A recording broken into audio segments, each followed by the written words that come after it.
بسم اللہ الرحمن الرحیم۔ نبی رحمت صلی اللہ تعالی علیہ وسلم کی بارگاہ میں جبریل امین حاضر خدمت ہوئے تو آقا علیہ الصلوۃ والسلام نے دیکھا کہ جبریل امین کے چہرے پر پریشانی کے اثرات۔ حضور رحمت کائنات صلی اللہ علیہ وسلم نے فرمایا کہ جبریل کیا وجہ ہے، تو آج پریشان لگ رہا ہے؟ تو جبریل امین نے عرض کی کہ محبوبہ، اللہ نے مجھے یہ طاقت بخشی ہے کہ آسمان سے جتنے پانی کے قطرے گرتے ہیں بارش کی صورت میں ان کا شمار کر سکتا ہوں، اور جتنے ریت کے ذرے ہیں میں ان کا شمار کر سکتا ہوں، اور جتنے دریا اور سمندر ہیں اس کے پانی کے قطروں کا شمار کر سکتا ہوں، لیکن قربان جاؤں جو آپ کا امتی آپ پر درود و سلام پڑھتا ہے، رب کی جو اس پہ رحمتیں برستی ہیں میں اس کا شمار نہیں کر سکتا۔ اللہ تعالیٰ نے یہ کتنی بڑی سعادت ایک ایمان والے کو عطا فرمائی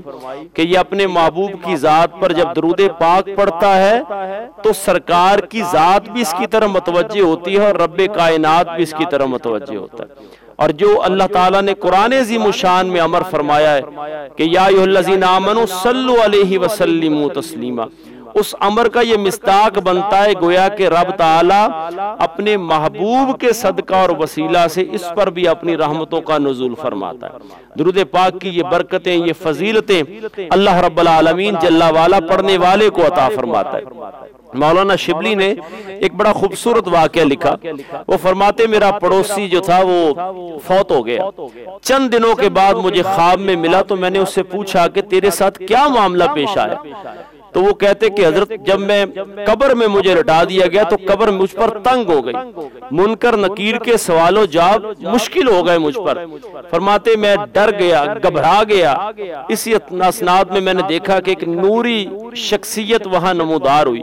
اور انہوں نے میرے سوالوں کے جواب میں میری آسانی کا سبب بنے، اور منکر نکیر سوال و جواب کر کے جب چلے گئے تو میری قبر بکہ نور ہو گئی، میری قبر کشادہ ہو گئی۔ میں گھبرایا ہوا، سہما ہوا اور ڈرا ہوا تھا، کیونکہ میاں صاحب نے بڑی خوبصورت بات کہی، وہ فرماتے پھنس گئی جان شکنجے اندر تے جیوں ویلنے وچ گنا، رو نو کو اج رو محمد جی اج روے تے من۔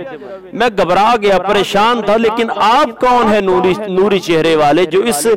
پریشانی کے لمحات میں اور اس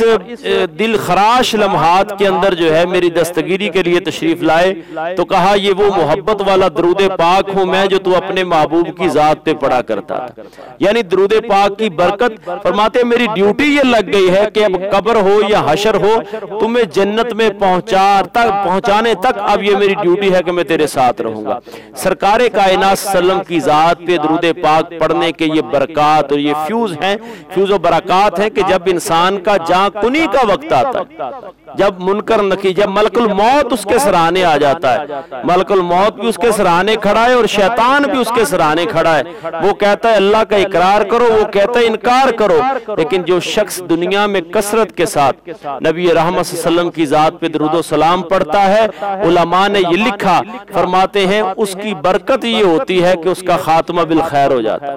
اور جب خاتمہ بالخیر ہوتا ہے، جس بندے کا خاتمہ بالخیر ہو جاتا ہے اس کی قبر کو بھی اللہ تعالیٰ روشن فرما دیتا ہے، اس کے حشر کو بھی اللہ تعالیٰ روشن فرما دیتا ہے۔ وہ کہ آج سے ہر بندہ اس بات کا عہد کرے کہ دن ہو یا رات میں اپنے محبوب پاک صاحب الاولاق صلی اللہ علیہ وسلم کی بارگاہ میں درود و سلام پڑھوں گا۔ بلکہ مولانا امجد یزمی صاحب نے بہار شریعت میں لکھا، وہ فرماتے ہیں کہ جس طرح انبیاء اور اولیاء کی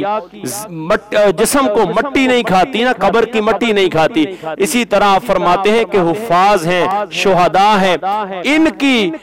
جسم مبارک کو بھی زمین کی مٹی نہیں کھاتی، اور وہ شخص جو کثرت کے ساتھ رسول اللہ علیہ السلام کی ذات پہ درود و سلام پڑھتا ہے قبر کی مٹی اس کا بھی حیا کرتی ہے۔ اسی لیے بریلی کے تاجدار نے فرمایا کہ قبر میں عشق محمد کا داغ لے کے چلے، اندھیری رات سنی تھی چراغ لے کے چلے۔